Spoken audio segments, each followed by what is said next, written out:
सामने सुखपाक सूत्र का वर्णन चल रहा है।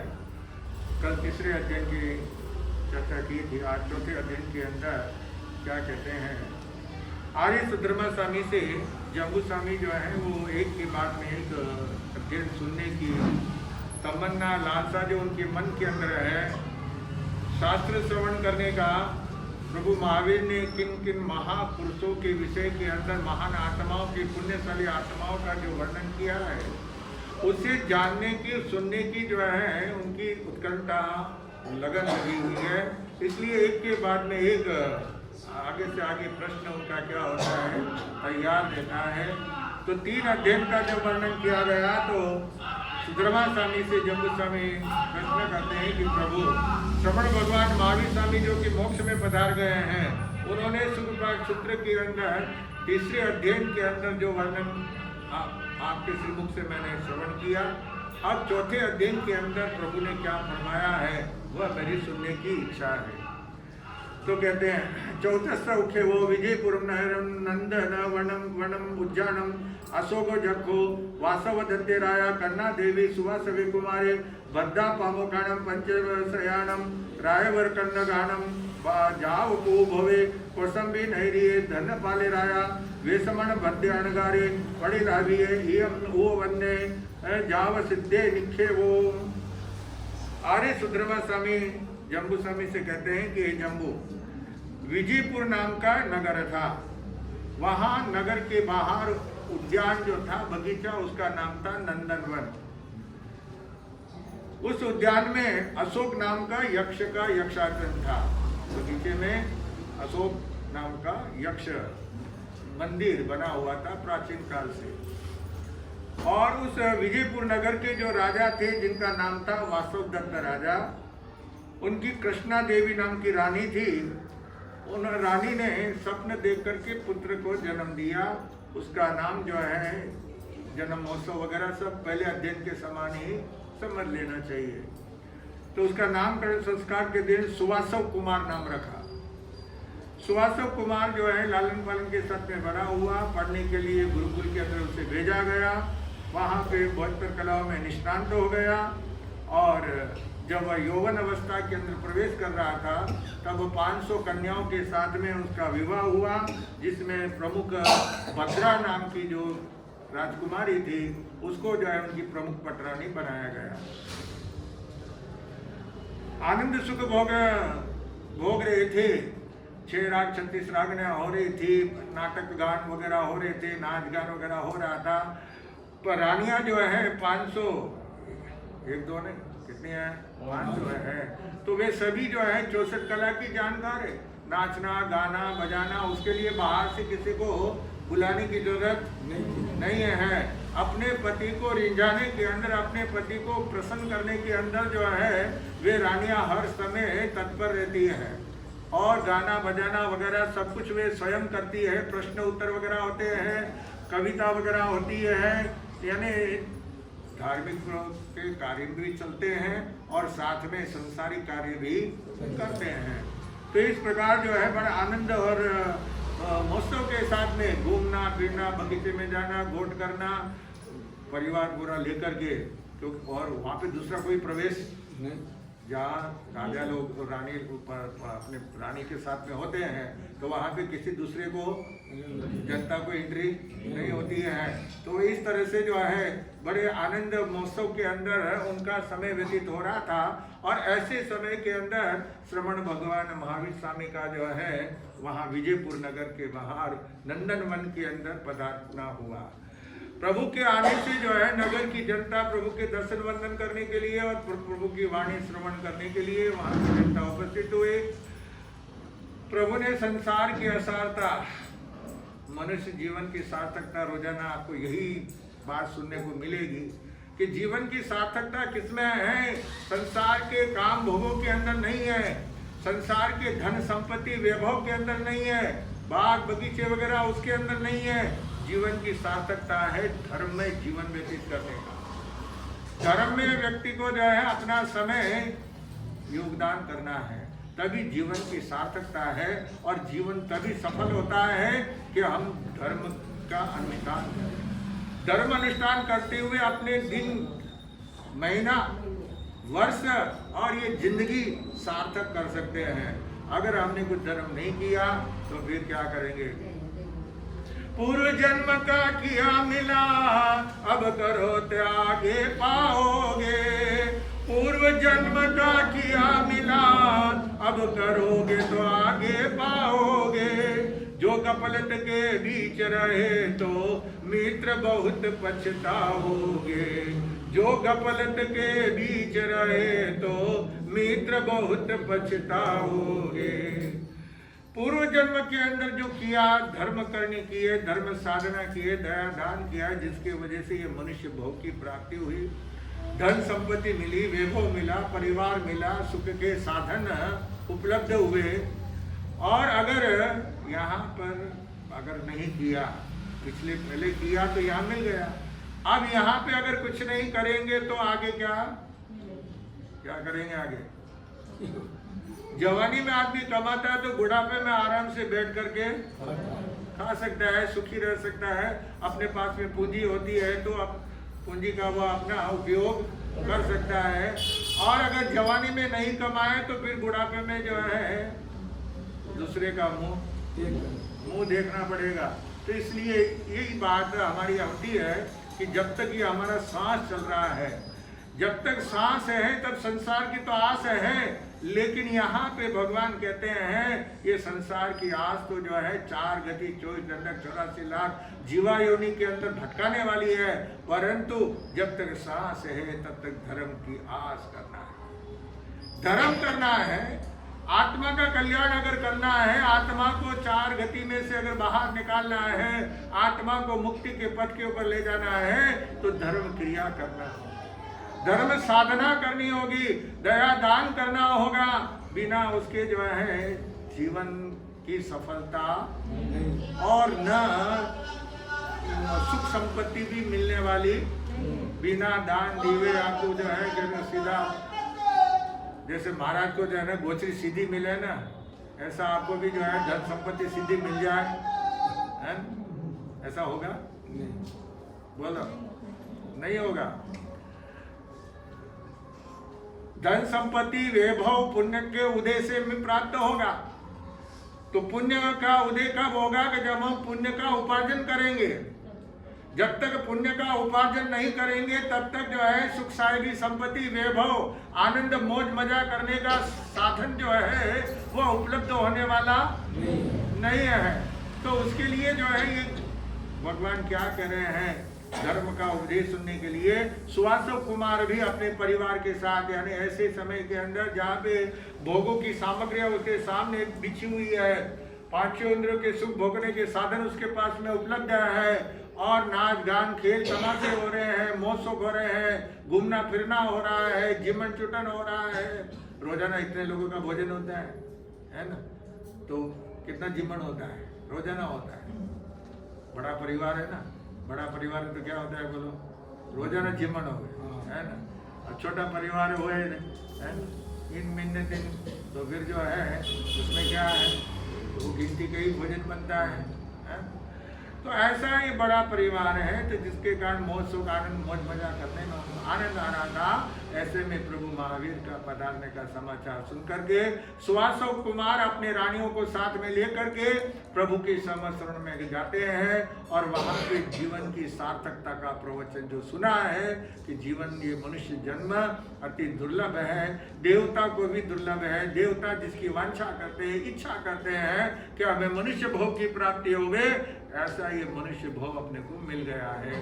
तो इसको सार्थक कर लेना। अगर हार गए तो बाद में सीट मिली है, सीट पे बैठ करके अच्छा काम करे तो वापस सीट के ऊपर जनता बिठा देती है, और अच्छा काम नहीं करे तो फिर वापस उसको क्या करते हैं, नीचे नारा भी लगाते हैं, इस सड़ी गली सरकार को एक धक्का और दो, है ना? अगर सड़ी गली सरकार है, अगर वो बराबर काम नहीं कर रही है, जनता उससे दुखी हो रही है, तो विचार करते हैं ऐसे को जो है राजा को क्या करो, उतार दो गाड़ी से, दूसरे नया राजा को बिठाओ, है ना? तो यही स्थिति होती है। तो हमें ये गादी मिली है सिंहासन मिला है, राज का जैसे राजा का सिंहासन होता है, राज की कुर्सी होती है, प्रधानमंत्री की कुर्सी होती है, तो वैसा ये मनुष्य जन्म उस कुर्सी से भी बढ़कर है। तो उस कुर्सी के ऊपर कौन बैठने वाला? मनुष्य तो बैठेगा, है ना। वो खाली लकड़ी की कुर्सी क्या काम आएगी? वो सिंहासन क्या काम आएगा? भाई सोने का सिंहासन है लेकिन उसमें बैठने वाला कोई नहीं है। तो इसलिए मनुष्य की महत्ता है कि मनुष्य जो है वह सर्वोत्कृष्ट है। भाव, मनुष्य का भाव किसी जानवर को, किसी देवता को श्रेष्ठ नहीं कहा है, देवलोक को श्रेष्ठ नहीं कहा भगवान ने, लेकिन किसको श्रेष्ठ कहा? मनुष्य को। ये मनुष्य भाव जो है ये श्रेष्ठ है, ये जन्म श्रेष्ठ है। इसलिए धर्म करनी चाहिए, जीवन के अंदर त्याग होना चाहिए। श्रावक के 12 व्रतों का वर्णन किया, जिसे सुन करके सुवासव कुमार ने प्रभु से कहा, प्रभु आपने अणगार धर्म और आगार धर्म यानी ग्रस्त जीवन और मुनि धर्म ये दोनों ही आपने व्याख्या की है। अभी मैं मुनि धर्म अंगीकार करने में इस समय समर्थ नहीं हूँ, इसलिए मैं श्रावक के 12 व्रत अंगीकार करता हूँ। और उन्होंने प्रभु से 12 व्रत ग्रहण किए और अपने को धन्य मानते हुए वहाँ से प्रभु को वंदन नमस्कार करके वो अपने स्थान महलों में आ गए। और महलों में आकर के अब धर्म की आराधना साधना, और जहाँ पे उनके नगारे बजते थे, जहाँ पे बाजे गाजे होते थे, जहाँ पे वो उत्सव वगैरह मनाया जाता था, नाच गान वगैरह होता था, वहाँ पे वो सब क्या हो गया? धर्म ध्यान। समय मिला है, राज का कारोबार भी उन्हें युवराज बनाया गया था सुबोध कुमार की तरह ही, तो वे अपने युवराज का पद का बराबर सदुपयोग कर रहे थे, जनता की देखभाल कर रहे थे, जनता की समस्याओं का समाधान कर रहे थे। जहाँ कोई प्रश्न खड़ा होता था उसका हल करते थे, जहाँ कोई विद्रोह वगैरह होता था तो उसका दमन भी करते थे। कायर भी नहीं थी, है ना। विद्रोह तो होने का काम सवाल नहीं था, क्योंकि वह सबके साथ में प्रेम पूर्ण व्यवहार रखते हैं। जहाँ पे सबके साथ में सद्भावना होती है, जहाँ पे प्रेम होता है, जहाँ पे तेरे मेरे का भेद नहीं होता है, तो वहाँ पे लड़ाई झगड़ा नहीं होता। और लड़ाई झगड़ा कहाँ होता है? जहाँ पे तेरा और मेरा होता है, ये तेरा और ये मेरा, तू तेरे और मैं, है ना। हम भी ना आएंगे तुम्हारा भी न काम है, क्या बोलते हैं, हम भी ना आएंगे तुम्हारा भी न काम है, ये छेली राम राम है जी, छेली राम राम। छेली राम राम कैसे होती है बताओ।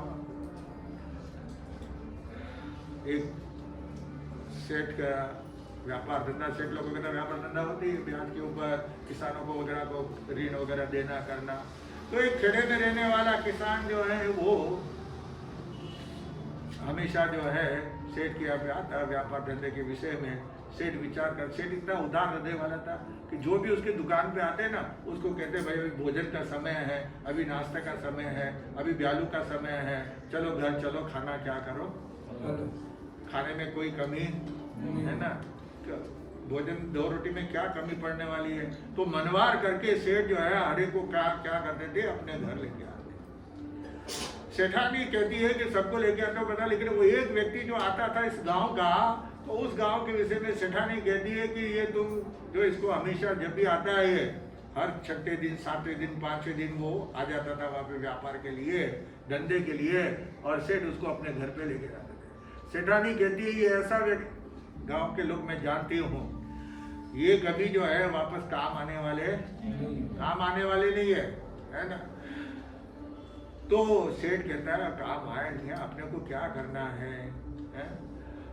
साधर्मी है, कौन है? साधर्मी है, अपना महाजन भाई है, तो उसको जो है 2 रोटी खिलाने में, अपने बोले रोटी खिलाने की बात नहीं है, लेकिन अब वो जो है पहले हम क्या करते था अपने साथ में खाना भी कुछ लेकर के आता था, अब तो वो सीधा जो है सेठ बोले नहीं बोले तो भी सीधे जो है घर पे पहुंच जाता। सेठ दुकान पे नहीं है तो सीधा घर पे पहुंच जाता था, तो सेठ ने बोला हुआ था कि घर यहाँ पे आना तो खाना खा के जाना। तो अब एक बार ऐसा हुआ कि सेठ को जो है कुछ कार्यवश उस गांव में जाने की जरूरत पड़ गई।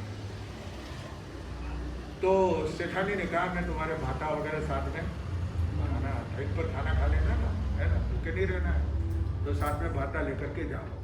सेठ कहता कोई जरूरत नहीं है, वो हमेशा आता है और वो हमेशा बोलता है कभी हमारे गांव में आओ तो घर पे, है ना, आना पगलिया करना, है ना, तो इसके लिए बात बोले नहीं आप साथ में लेके जाओ, नहीं हो तो कोई बात नहीं, किसी को दूसरे को खिला देना, बस वो खिला दे रहे तुम्हारा खाना बच जाए किसी और को खिला देना, नहीं तो गाय को खिला देना, नहीं तो अब तुम घोड़े पे बैठ के जा रहे हो तो घोड़े को खिला देना, है ना। लेकिन सेठ माना नहीं, बोले नहीं नहीं कोई जरूरत नहीं है, खाना बनाने की आवश्यकता नहीं है। सेठ गया। अब वहाँ पे पता करते हुए पहली बार आया गांव में, तो उस व्यक्ति का नाम पूछते पूछते वहाँ बाजार के अंदर जो है पूछ रहा है। इधर वो दुकान वाला जो है वो बैठा हुआ था, उसने दूर से घोड़े पे सेठ को आते हुए देख लिया, तो वहाँ बाहर जो बैठा हुआ था उठ करके सीधा अंदर आया, बही खाता देख करके काम में लग गया। सेठ मालूम पड़ेगा दुकान के सामने से घोड़ा उनका जो है निकला आगे, धीरे धीरे चलते हुए देखा सेठ वो काम कर रहा है, आगे चले गए, इसने देखा आगे चले गए, तो वापस वो उठ करके बाहर आया बैठा। इतने में सेठ जो है वापस वो घोड़ा घुमा करके वापस आ गए और सीधे सामने ला करके गए, जय जिनेंद्र।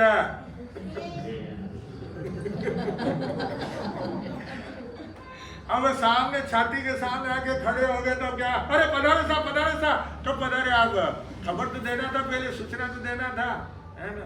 मैं तो आपकी इंतजार कर रहा था काफी समय से, मैं हमेशा आपके यहाँ आता हूँ, तो कभी तो आप मेरे यहाँ पधारे, तो आज जो है ऐसा लग रहा है कि मानो सोने का कौन सा सूरज उगा, सोने का सूरज उगा है, तो प्रसन्नता हुई। अब वो शेख साहब जो है बोले अब मनवार तो सामने आएगी तब क्या करनी पड़ती है, झूठी मनवार भी करनी पड़ती है। तो आप भोजन के लिए, तो भोजन आप तो करके आए होंगे कि करके का, मैं तो सुबह जल्दी निकला, सुबह मैं जल्दी खाते ही नहीं है। पहले ज़माने में आदमी 9-10 बजे क्या करते थे, सीधा खाना खाते थे, पहले वो चाय नाश्ता वगैरह सब कुछ नहीं था पहले ज़माने के अंदर, सीधा खाना खाते थे और वापस शाम को खाना खा लेते थे। ये बीच में ये नाश्ता वगैरह, इडली वड़ा डोसा वगैरह, ये सब उपीट वगैरह सब कुछ भी नहीं था। दोपहरी करता, तो वो फल वगैरह जो है मेवा वगैरह वो खाते रहते, मुंह में डालते रहते थे, है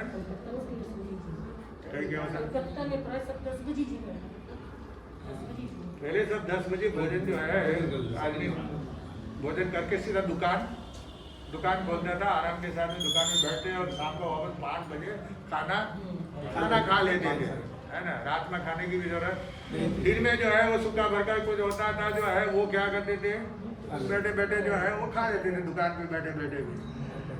अब यहाँ पे जो है वो क्या मनवार तो क्या, सब मैं तो सुबह निकला हूँ, तब खाना तो ठीक है। आप बिना जो मैं अभी घर में जरा खबर दे के घर गली में ही घर था, पीछे अंदर में थोड़ा सा अंदर में था, वो दुकान से उतरा सीधा गली में गया, अंदर जा करके जो है घर में घर वाली से कहा कि देखो वो सेठ आए, तो भोजन, बोले मैं कहीं नौकरानी हूँ, कहीं भटियारी नहीं हूँ, जाकर चूल्हा के पास बैठी रहो। अरे मैं कितनी बार वहाँ पे कितने महीनों से मैं वहाँ जा रहा हूँ, हमेशा खा के आ रहा हूँ, आज वो पहली बार आए हैं और कहा आगे कोई आने वाले नहीं है, पहली बार आया है तो कुछ भी जो है क्या कर ले, कुछ भी बना ले। बोले ये तो सब मैं कुछ अब बनाने वाली नहीं हूँ, मैं तो अब मेरे को तो काम है, अब मैं रसोई बनाने वाली नहीं हूँ। तो सेठा ने बिल्कुल क्या कर दिया, मना कर दिया। अब सेठ को मुसीबत खड़ी हो गई, बोले मुसीबत है, मैं एक रास्ता बताती हूँ, एक काम करो, वो तो दुकान पे बैठा हुआ ही सेठ तो, है ना, ऐसा करो तुम्हारे उगरानी के लिए जाना है ना, तो तुम घर में पड़ा है वो तो लेकर के निकल जाओ उगरानी के लिए, वसूली के लिए, है ना, गांव जाना पड़ता है, तो चले जाओ वहाँ पे। और बोले बच्चे स्कूल से आएंगे तो बच्चों को मैं समझा देती हूँ, बच्चों को बोल दिया तो पैसे दे देंगे उनको, तो बाजार में कुछ भी खा लेंगे, है ना, कुछ भी लेकर के बाजार में खा लेंगे, वो शाम को वापस घर पे अपन आएंगे। और मेरे को जो है पियर में काम है, तो मैं अपने पियर जा रही हूँ, शाम को 5 बजे 4-5 बजे वापस आऊंगी मैं। और बच्चों को भी बोल दिया पहले आना नहीं, स्कूल छूट करके खेलते रहना, बाजार में कुछ भी खा लेना, है ना, लेकिन 5 बजे बाद ही घर पे आना। सब इंतजाम कर दिया सेठानी ने, है ना। सेठ को रवाना कर दिया वसूली के लिए। सेठा ने कह किया, बच्चों को स्कूल भेज दिया कि तुम जो है आना नहीं शाम को 5 बजे तक। अब इधर वो सेठ दुकान पे बैठा बैठा इंतजार कर रहा है कि वो घर पे गए हैं, शायद रसोई बनाने में टाइम लगा, अभी पहली बार आया हूँ, है ना, हमेशा वो आए तो आज शायद घर में अच्छी चीज़ बना रहे होंगे, दाल का सीरा वगैरह। तो वहाँ बैठे बैठे सेठ जो है ना सोच रहा है पापड़ तल रहे होंगे, है ना, कुरडाया तल रहे होंगे और फलिया वगैरह तल रहे होंगे, सेठ बैठा बैठा रायता बना रहे होंगे दही बड़े बना रहे होंगे। अभी टाइम तो लगता है, अभी रसोई बनाने में एकदम जल्दी कैसे बनती नहीं, कैसे रसोई जल्दी कैसे बने, मेहमान आए तो फिर उसके हिसाब से थोड़ा टाइम तो लगेगा। तो बैठे बैठे अब ठीक 12-1 बज गए। वो विचार करे इतनी देर हो गया, पेट में उसमें भी कुछ खाके नहीं चले। सेठानी ने कहा था कि कुछ साथ में लेके जाओ, लेकिन जो है मैंने मना किया, तो साथ में होता था खा तो लेता, लेकिन अब क्या करें। लोगों से पूछा भाई सेठ का घर इधर गली में कौन कितना घर है, बोले आगे जाओगे, आगे पीपल का पेड़ है, उसके आगे पीले रंग का मकान है, वही उनका घर है। घोड़े को लेकर के सीधे जो है सेठ घर पे वहाँ पहुंचे तो वहाँ देखा तो वहाँ तो ताला लग रहा। ये तो गजब हो गया।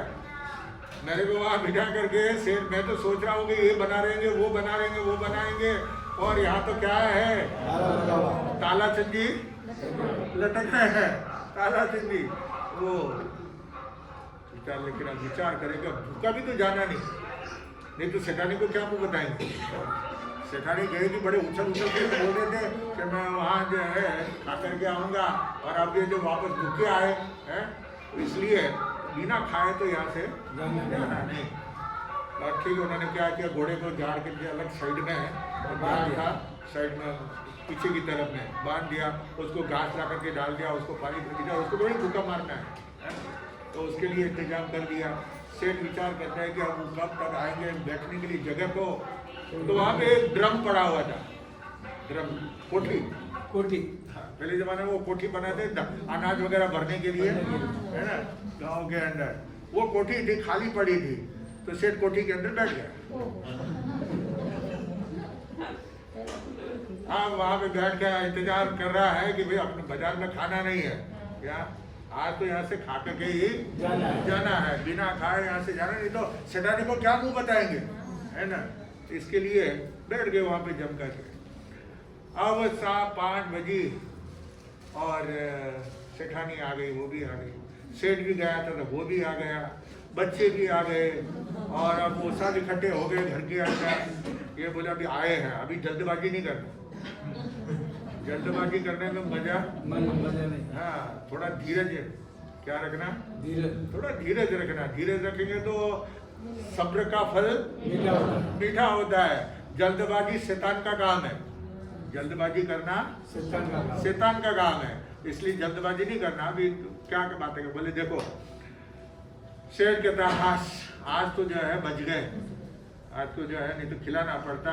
सेठानी कहती ये मेरी बुद्धि है क्या, मैंने बच्चा लिया। अरे बच्चा क्या लिया, तू अगर नहीं भी भोजन बनाती तो मुझे बाजार से ला करके खिलाना पड़ता, बाजार से ला करके भी मुझे क्या करना, खिलाना पड़ता। तो ये मेरी होशियारी है कि मैं उगरानी के लिए चला गया। सेठानी कहती है मेरी होशियारी है, मैंने सब रास्ता बताया, मैं भी पियर चली गई, है ना। बच्चे कहते हैं हमारी भी होशियारी है, हम दिन में 2 बार घर पे आते हैं, विशेष के अंदर छुट्टी के समय बीच में आते हैं घर के ऊपर, तो आज हम घर पे नहीं आए, हम बाहर ही खेलते रहे, तो यह हमारी होशियारी है। सब क्या कर रहे हैं, अपनी अपनी होशियारी बता रहे। और फिर आज का खाने का जो है रसोई बनानी पड़ती, वो खर्च बच गए। क्या हो गया, खर्च बच गया। तो बच्चे भी कहते हैं, और भाई सेठानी कहती है कि ऐसा करो, अब खर्च बचा है तो बच्चे बहुत दिन से कह रहे हैं कि बादाम का हलवा बनाओ। क्या बना, बादाम का सीरा, है ना, बादाम का सीरा बनाए, आटे वाला नहीं, बादाम का सीरा। तो बोले उसको बनाने में बहुत टाइम लगेगा। बोले नहीं अभी बना लेंगे।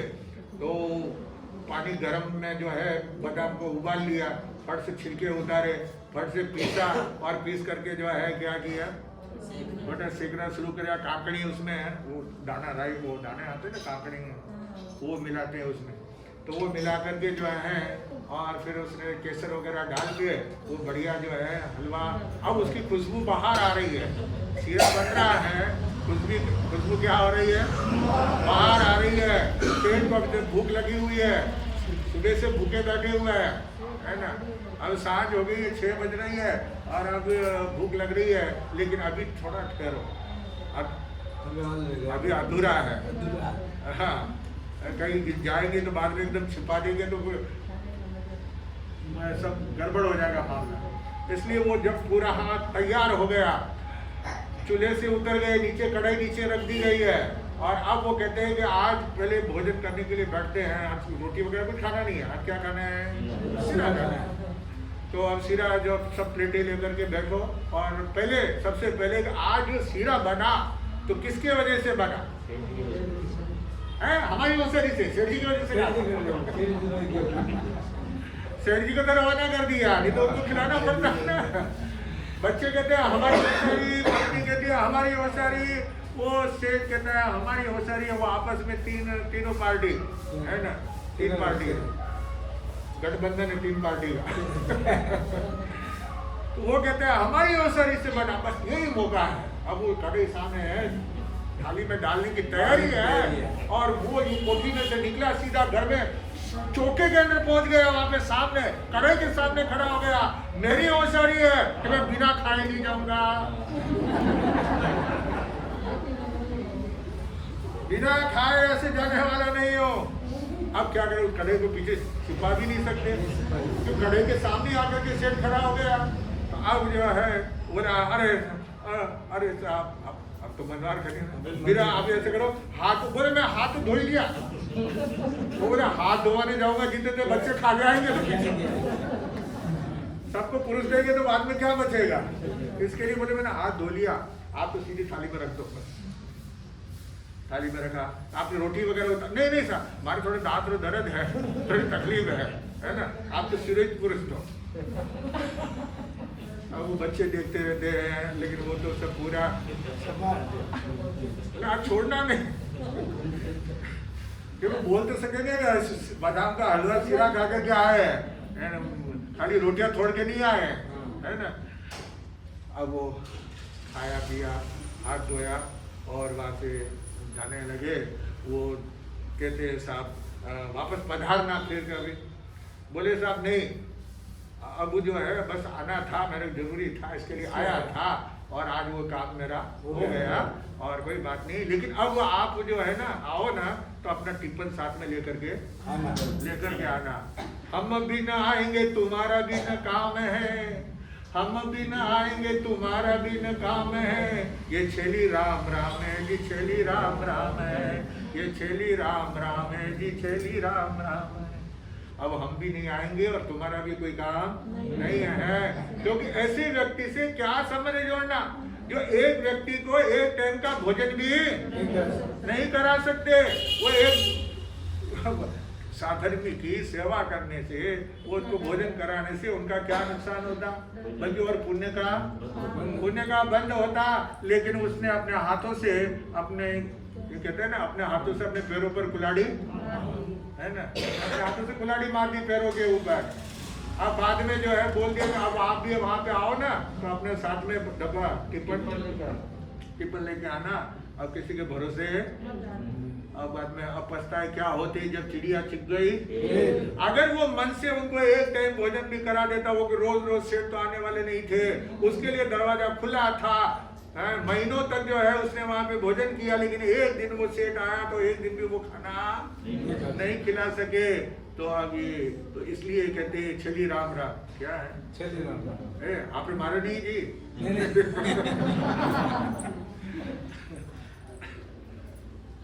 आपका हमारा संबंध तो चलता रहेगा, है ना। वो छली राम, हाँ वो सेठ की गाड़ी है।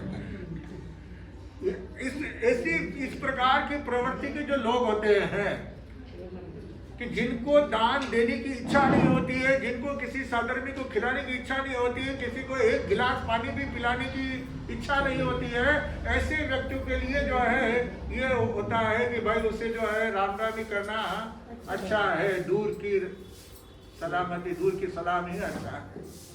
तो यहाँ पे जो है ये राजकुमार सुवासव कुमार ये अपने धर्म करनी साधना जो भगवान से श्रावक के 12 व्रत लिए हैं उनका वो अच्छी तरह से पालन करते हुए, साथ में ज्ञान ध्यान वगैरह करते हुए, महीने के 10-10 पोसे करते हुए, पोषक व्रत परिपूर्ण 11वां प्रतिपूर्ण 24 घंटा जो है धर्म ध्यान में ही रहना, 24 पोसा करना। तो इस प्रकार जो है वो जीवन व्यतीत कर रहे थे। और भगवान से 12 व्रत अंगीकार करके जब सुवासव कुमार रवाना हुए तब गौतम स्वामी भगवान के पास में आकर के वंदन नमस्कार करते हुए कहते हैं कि प्रभु ये सुवासव कुमार सुबाहु कुमार की तरह ही जो है बहुत प्रिय लग रहा है, तो इसने ऐसी कौन सी करने की, पिछले जन्म में क्या इसने ऐसी साधना की, कौन सा इसने दान धर्म किया कि जिसके वजह से जो है इसको ये इतनी पुण्यवानी मिली है। तो भगवान कहते हैं गौतम, कौशाम्बी नाम की नगरी थी और वहां पे धनपाल नामक राजा राज करते थे। उस समय वेश्मन भद्र नामक अणगार मुनिराज जिनके मांस खमन का पारना था और वे पारना लेने के लिए जो है कौशाम्बी नगरी के अंदर उन्होंने प्रवेश किया। घरों में होते हुए जब वहां से निकल रहे थे महल के सामने से, तब उस समय धनपाल राजा ने मुनिराज को देख करके स्वागत किया, सामने गए, उनको अपने महलों में लेकर के आए और बड़े भाव भक्ति के साथ में उन्होंने जो है सुपात्र दान दिया है। चारों प्रकार का आहार उन्होंने बेराया, असनम पानम खायनम सैमम, चारों प्रकार का आहार उन्होंने बेराया है।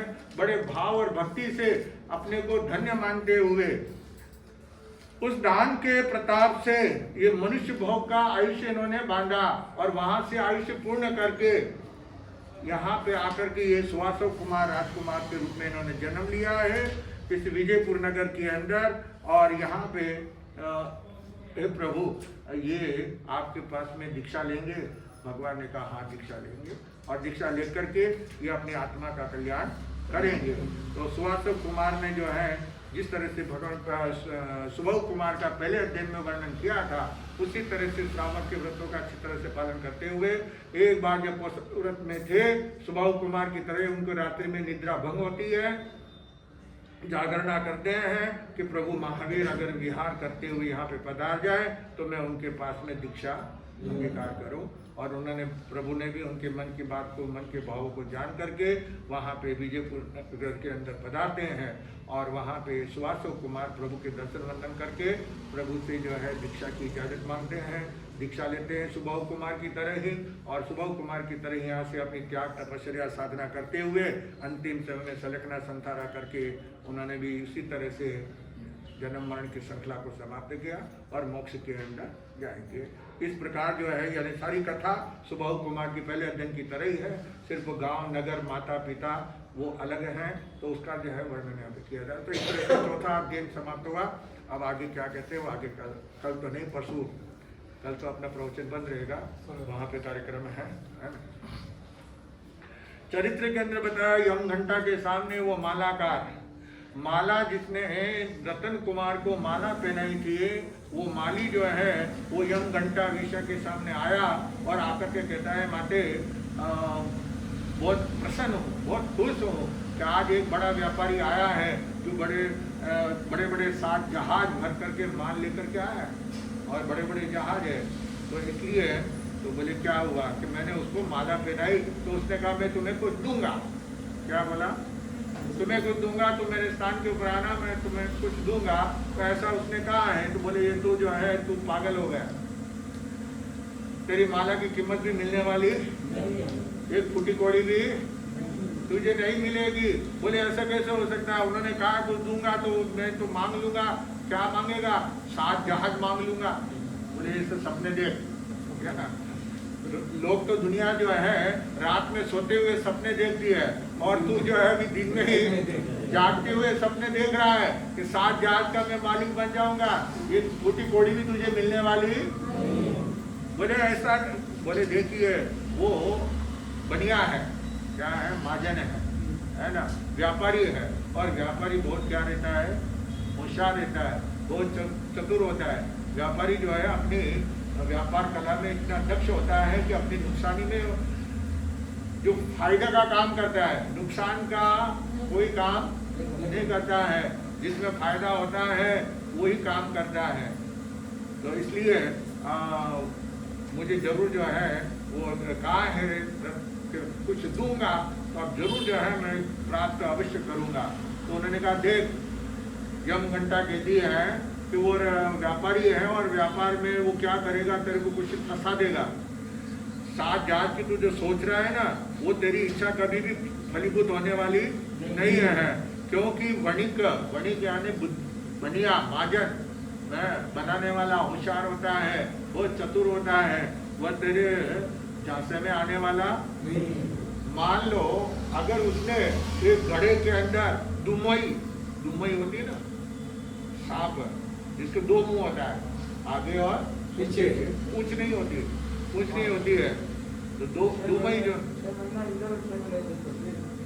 2 मुंह होती है वो किसी को काटती नहीं है, क्या, वो सीधी एकदम सरल होती है एकदम। तो वो सांप वो घड़े में रख करके, है ना, तुझे कहेगा कि जाओ घड़े के अंदर है, कुछ है,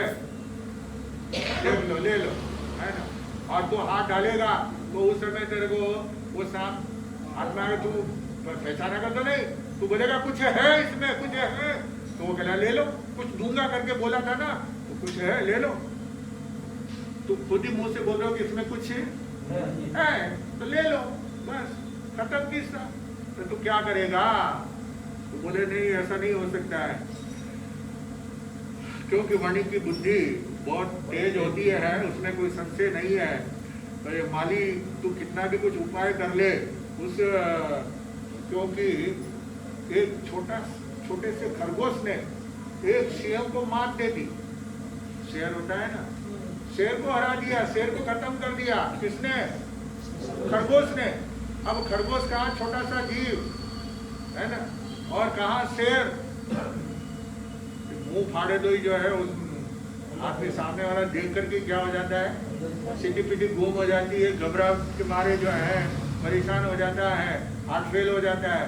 तो वो ऐसे बड़े सिंह को उस खरगोश ने खत्म कर दिया। आपको मालूम है कैसे खत्म किया? तो यहाँ पे कह रही कि एक जंगल के अंदर एक शेर था, और वो शेर जो है क्या करता था, रोजाना हमेशा जीवों को मारता था, छोटे मोटे जो भी प्राणी सामने आए सबको मारता। तो हमेशा जीव जो है वो जंगल के जानवर खत्म होते चले जा रहे थे। तो सारे जानवरों ने मिलकर के मीटिंग की। क्या की? मीटिंग की उन्होंने, और मीटिंग में जो है प्रस्ताव रखा कि अगर इस तरह से ये शेर रोजाना अपने भाई बंदों को मारेगा तो एक दिन पूरा ये जंगल जानवरों से क्या हो जाएगा, पशु पक्षी से पूरा खाली हो जाएगा। तो इसके लिए क्या करना चाहिए? तो बोले ऐसा करो, एक प्रस्ताव पास करो कि रोजाना एक जीव शेर को खाने के लिए दे दो, है ना, एक जानवर छोटा बड़ा जो भी जिसका नंबर आए, पर्ची सबके नाम की क्या कर दो, लिस्ट बना दो, पर्ची डाल दो घड़े के अंदर, और रोजाना एक पर्ची उसमें से निकालो, किसका नंबर आता है, किसकी बारी आती है, वो शेर के गुफा के पास सामने चला जाए और शेर का भक्षण पेट भर जाए, है? तो दूसरे जीवों को मारने की नौबत नहीं आएगी। बोले हाँ, ये भी प्रस्ताव ठीक है। तो शेर के सामने शेर राजा से कहा कि आप जंगल के राजा हैं, आपको भूखा नहीं रखना हमारा कर्तव्य है कि हम आपका पेट भरें, लेकिन आप खाते तो थोड़ा है और बिगाड़ते जाते है ना। तो खाते अपने पेट भरेगा उतने खाओगे, लेकिन आप कितने जीवों को मारते हैं, है ना। तो अब बेचारे वो तो बिना बहुत ही बेकार यूं सड़ता है, उनका शरीर तो किसी काम का नहीं आता। इसलिए एक आपको रोजाना आपको मेहनत करने की, घूमने की, फिरने की, तलाश करने की कोई जरूरत नहीं है। हम एक जानवर को आपके पास में भेज देंगे, आप उसको मार करके क्या कर लेना, खा लेना। हम इस तरह से करते करते करते काफी समय निकल गया। अब एक दिन नंबर आया खरगोश का, किसका नंबर आया? खरगोश का। खरगोश का नंबर आया। अब वो तो छोटा सा जीव, लेकिन था बुद्धिमान। खरगोश क्या था? बुद्धिमान था, होशियार था। उसने विचार किया कि अब ये रोज रोज की झंझट खत्म करना। रोज एक हमारे पूरे भाई बहन सब कितने खत्म हो गए, है ना? हमारे दादा मर गए, हमारे नाना मर गए, हमारी दादी मर गई, यानी रोजाना एक एक जीव वहाँ पे है, उसको पेट भरने के लिए भेजते हैं, तो सब खत्म हो रहे हैं। एक दिन जंगल पूरा खाली हो जाएगा, इसलिए आज तो शेर को सबक सिखाना ही है। तो धीरे से तैयार होकर के जब तक पहुंचा तो इधर शेर को भूख लगी जोर से। टाइम हो गया सुबह, नौकाशी के समय जो है पहुंचना चाहिए, वो ठेठ लंच के समय पहुंचा है। खरगोश धीरे धीरे चलते हुए, आराम से मटर गश्ती करते हुए, खेलते हुए, कूदते हुए, है ना, मौज मजा करते हुए वो आराम से पहुंचा। शेर तो आग उबला हो रहा था, इतनी देर हो गई, तेरी का नानी मर गई थी, तेरी का दादी मर गई थी, कि इतने समय इतनी देरी कर दी आने में, हाँ? क्या हुआ? खरगोश कहता है कि बोले क्या करूं, आप तो यहाँ बैठे हो, एक दूसरा शेर आ गया जंगल के अंदर। क्या? उसने मुझे मारने के लिए बहुत कोशिश की, बड़ी मुश्किल से जान बचा करके आया हूँ।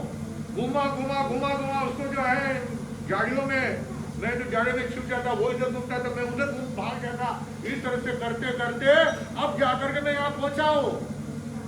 बोले मेरे जंगल में, मेरे राज के अंदर दूसरा शेर कैसे आ सकता है? एक गुफा में दो शेर नहीं रह सकते, है ना? तो इसलिए कौन है बताओ मुझे, मैं खाना बाद में खाऊंगा, पहले उसको भगाऊंगा यहाँ से।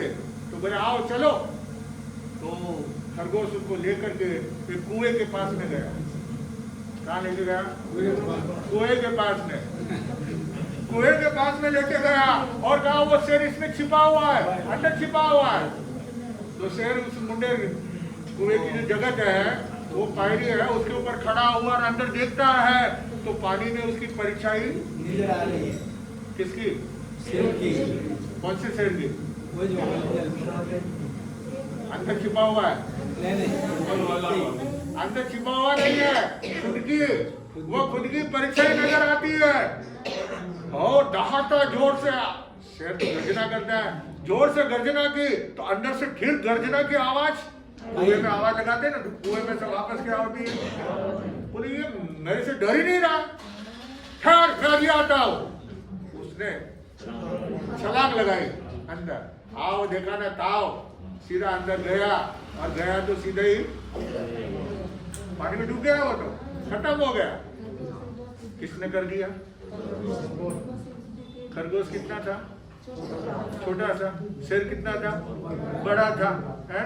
लेकिन उसने कैसे, यमघंटा ने ये कहानी उस मालिक को सुनाई कि तुम जिसको छोटा समझ रहे हो कि व्यापारी छोटा व्यापारी है, अभी युवक है, लेकिन ये बनिया है, ये बहुत बुद्धिमान होते हैं, इनके चक्कर में तुम पड़ जाओगे ना तो तुम कभी पार नहीं पा सकते हो। अरे बड़े बड़े राजा बादशाह भी हार जाते हैं। मैं आपको परसों इस बात के ऊपर और बताऊंगा, है ना, कि बनिया कितना बुद्धिमान होता है, महाजन कितना होशियार होता है। इस बात को आगे सुनेंगे। ओम शांति।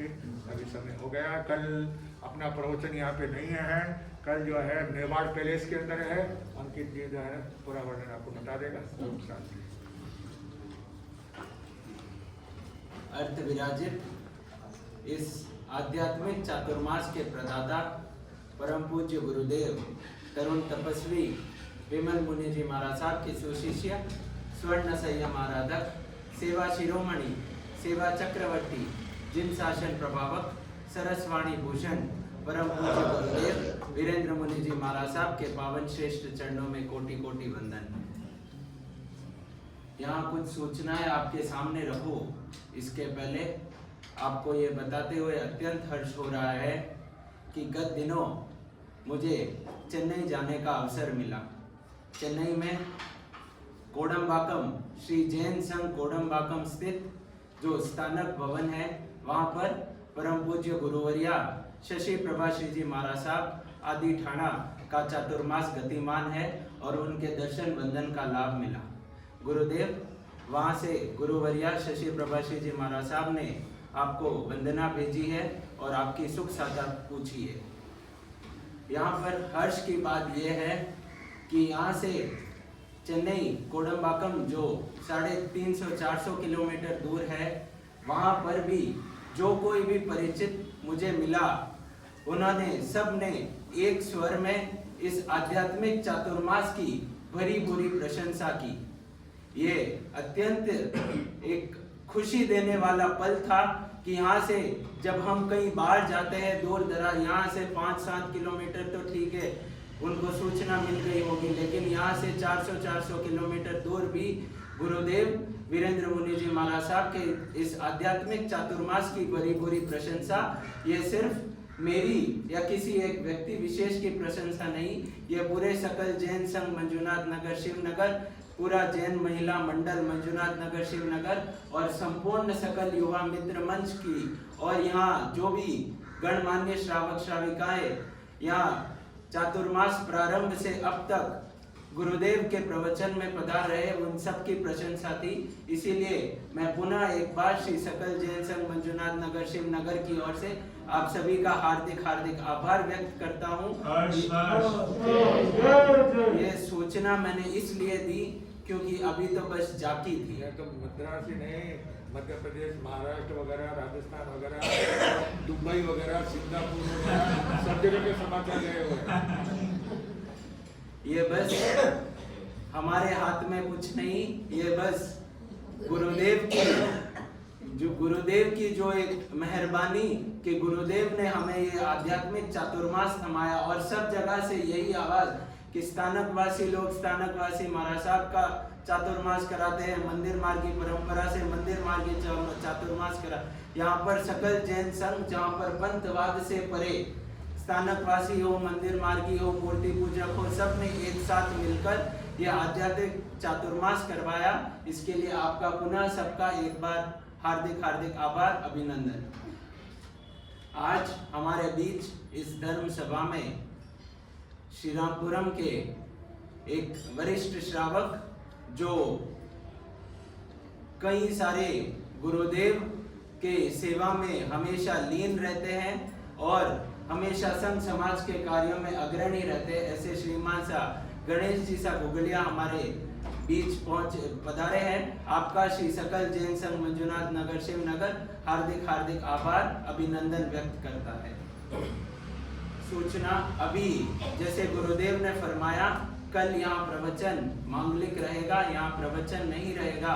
जो विजयनगर संघ के तत्वधान में परम पूज्य गुरुदेव बेनीचंद जी महाराज साहब का अभिग्रह पूर्ति दिवस भव्य रूप से मनाया जा रहा है।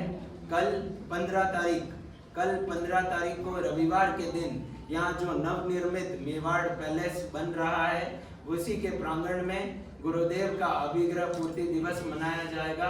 वहाँ से विनंती आई थी, वहाँ से पदाधिकारी पधारे थे, गुरुदेव के पास विनंती की कि आपकी भी पावनकारी निश्रा हमें एटलीस्ट एक दिन के लिए तो मिले, तो गुरुदेव ने सहर्ष स्वीकृति प्रदान की। कल गुरुदेव वहाँ पधारेंगे, ठीक 9 बजे से कार्यक्रम वहाँ शुरू होगा और हमारे संघ को श्री सकल जैन संघ मंजुनाथ नगर शिवनगर एवं श्री जैन महिला मंडल को वहाँ पर पुरस्कारी का मौका मिला है। तो सभी सदस्यों से निवेदन ठीक 9 बजे वहाँ पधारे और भोजन व्यवस्था में पूरा सहयोग दे और पूरे विनय के साथ, जैसे हमने हर जगह वाहवाही बटोरी है, वैसे ही संघ की अपेक्षा है कि हम यहाँ पर भी पूरे विनय के साथ कार्यक्रम में पधारकर कार्यक्रम की शोभा बढ़ाए और जिन शासन की शोभा बढ़ाए। बाहर से पधारे हुए सभी महानुभावों के लिए भोजन की व्यवस्था ऊपर चौके में की गई है। आपसे निवेदन कि कृपया श्री संघ को आपकी सेवा का मौका जरूर दे और गुरुदेव के मांगलिक के पश्चात संघ की ओर से प्रभावना भी रखी गई है। सभी से निवेदन प्रभावना अवश्य लेकर पधारे। गुरु आज्ञा विरुद्ध, प्रभु आज्ञा विरुद्ध, कुछ कहो तो मिच्छामि दुक्कडम। और एक महत्वपूर्ण सूचना, श्री सकल जैन संघ मंजुनाथ नगर शिवनगर एवं श्री सकल युवा मित्र मंच के सभी सदस्यों से निवेदन कि अपनी जो नई ड्रेस है वो कल पहनकर पधारना है, और महिलाओं को आपके जो मंडल की साड़ी है वो अवश्य पहनकर पधारना है। पंचकाम एकासना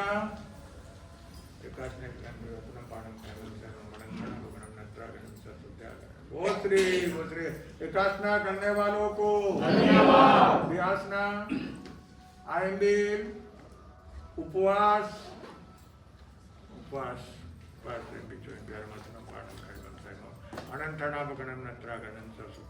वो श्री तपस्या करने वालों को धन्यवाद। और कोई पचकान आज की माला जो है मुनि सूरत भगवान 20वें तीर्थंकर मुनि सूरत भगवान के नाम की एक माला पहना, और अभी जब तक नहीं खाओगे तब तक का बच्चा रहे धुनता मनता वैसे कैसा तस्वंते बड़ी करे। वो श्री चतारे मंगलम हरियंता मंगलम सिद्धा मंगलम साहु मंगलम केवले पनंतो धम्मो मंगलम चतारे लोकतमा हरियंता लोकतमा सिद्धा लोकतमा साहु लोकतमा केवले पनंतो धम्मो लोकतमा चतारे शरणम पवज्यामि हरियंते शरणम पवज्यामि सिद्धे शरणम पवज्यामि साहु शरणम पवज्यामि केवले पनंतो धम्मो शरणम पवज्यामि हरियंतो का शरण सिद्धो का शरण साधो का शरण केवले प्रपिता धर्म का शरण चार मंगलिक चार उत्तम और सन्नाने कोई होगा जो भवि प्राणी करे आराधन उसका अजर अमर पद होगा।